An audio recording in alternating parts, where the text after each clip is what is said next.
Crypto. Home. Take me home.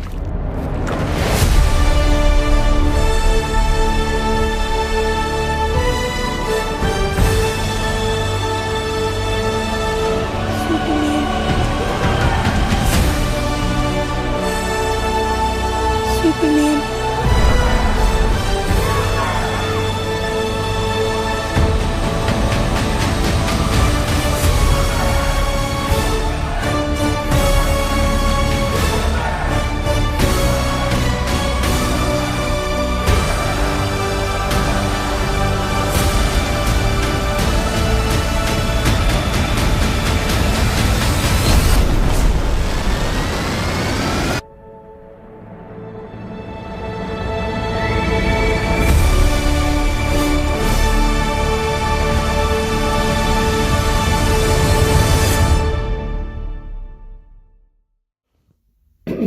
So yeah, I thought I'd do a review on Superman, the new film directed by James Gunn and starring David Corenswet.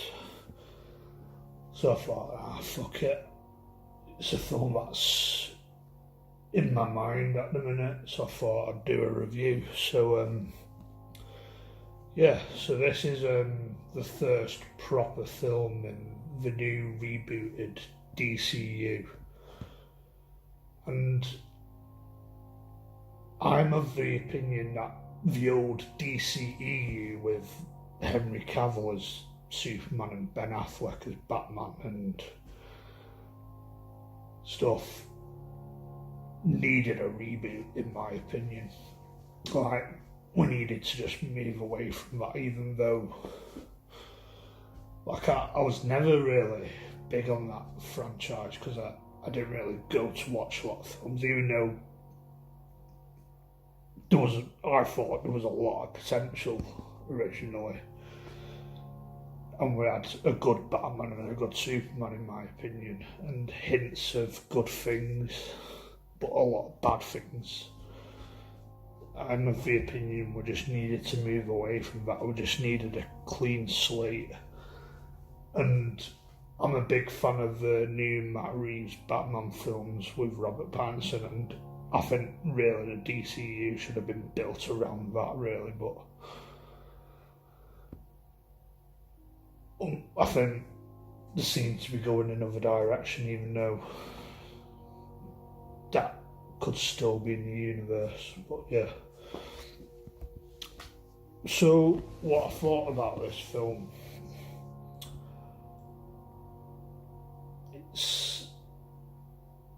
I may need to watch it again, but at the minute I quite liked it. I found it quite enjoyable. Like, I'd say it's okay, or about just above okay for me at the minute. Like, I quite liked it, but I've got like gripes about it which I might get into later. But it's fairly straightforward film where Superman's into his career as Superman like a couple of years in, and the plot's basically just Lex Luthor like trying do all he can to try and take Superman down, and you've got additional characters like the Justice Gang, where you had like Nathan Fillion as Green Lantern. and you had Mr. Terrific, who might have been my favourite character in this film, and the Justice Gang, that's to call them, but that's like the early stages of the Justice League, where a lot of people don't like the name, but Mr. like Nathan Green Lantern, who's I think it's Guy Gardner's Green Lantern. I'm not really that massive on the lore of Green Lantern, so I don't really know, but he's a bit of a goofy character. He's got a goofy haircut and stuff, and I'd say that's a little bit of a gripe of mine where it comes into where there's hints of James Gunn's style where it's argued it doesn't quite fit stuff like something like DC or Superman, where DC is seen to be the darker comic book franchise than Marvel, but like Superman is a light-hearted character, so it could be argued that, I'd say in my opinion, it probably just about works.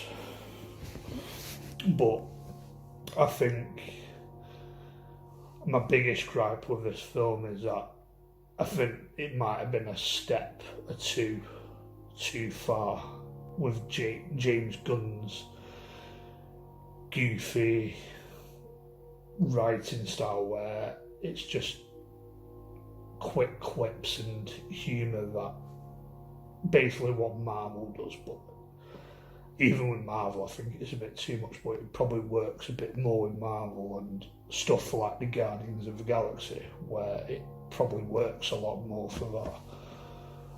But with Superman, like, there's a limit where you can do that, and maybe he went over the limit a little bit for me, but I may change my opinion on that.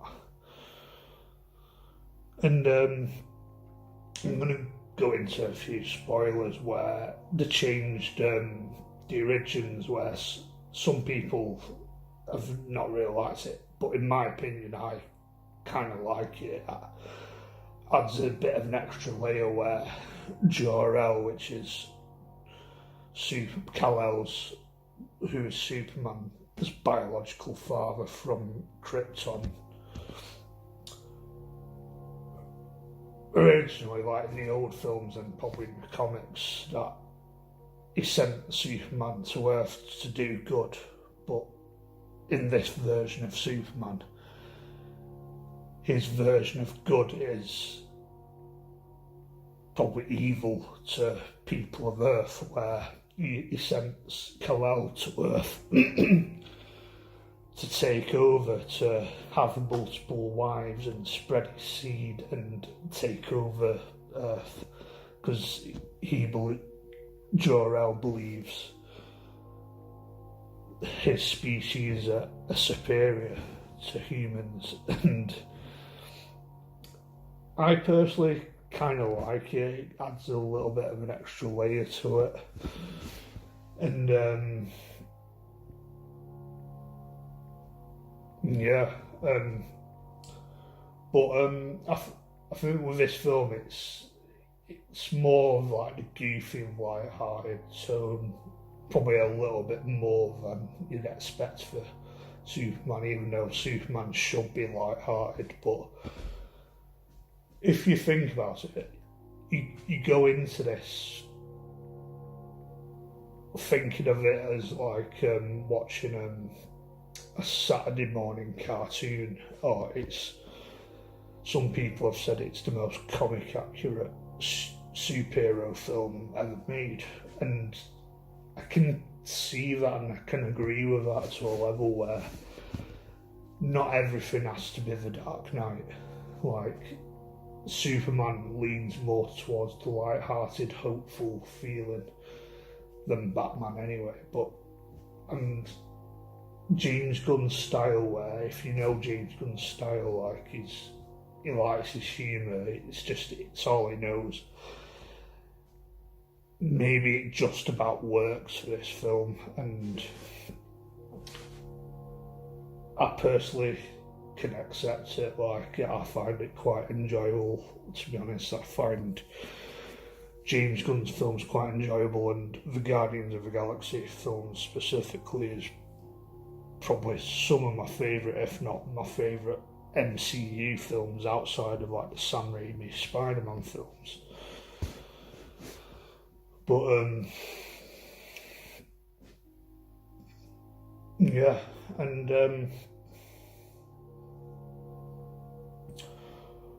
I'm interested to see what else comes out of this universe. Like, I found it quite enjoyable, and just to add, like,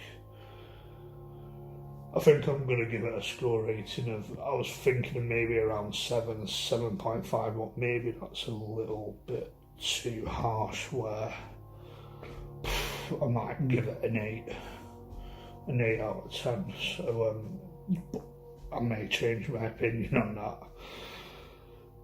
But